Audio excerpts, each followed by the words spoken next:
because they have one industry in Gaza, and that's terrorism. So it's time that Gaza ends. The 2 million people who live there, they are clever assassins. They need to be removed from that land. That land needs to be turned into a national park.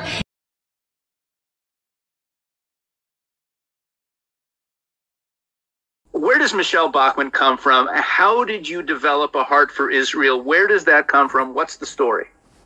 When I was 17, our youth leader in Minneapolis, Minnesota, announced that he wanted to put together a group of young people to go to Israel. So about 17 of us went from Minneapolis, St. Paul, Minnesota to this exotic place called Israel. The only time we'd ever heard about it was in Sunday school classes. And I thought this would be wonderful to be able to go there. So we went, and it was the first time. This was in 1974. It was right after the Yom Kippur War.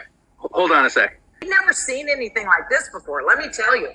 Soldiers with rifles slung over their shoulders would walk through the fields looking for mines. We didn't fully appreciate what this meant to ourselves. It was actually kind of exciting. But then some of the other girls said, hey, wait a minute, this may not turn out so great. But I will tell you, this captured our attention. We understood for the first time what it was like to be a Jew in Israel. The one distinct thing I remember, this is so odd, I remember you couldn't get ice.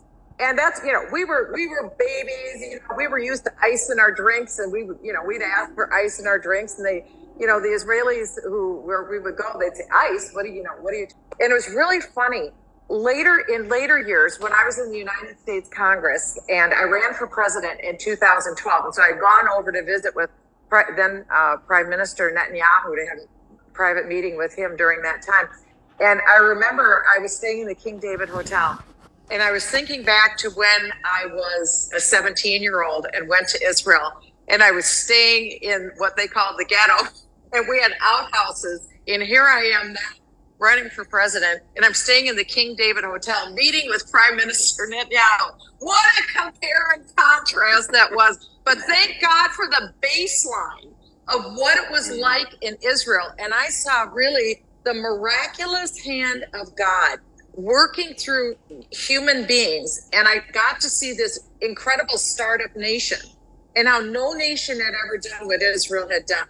Here, God had fulfilled what the prophets announced would happen well over thousands of years ago, that he would bring the Jewish people back to the land. But then you see this nation rise up in this unparalleled, speedy rise. And just to see from 1974 to today where Israel is at, you just can't, you're flabbergasted when you think what God did to raise up this people and this land in fulfillment of prophecy.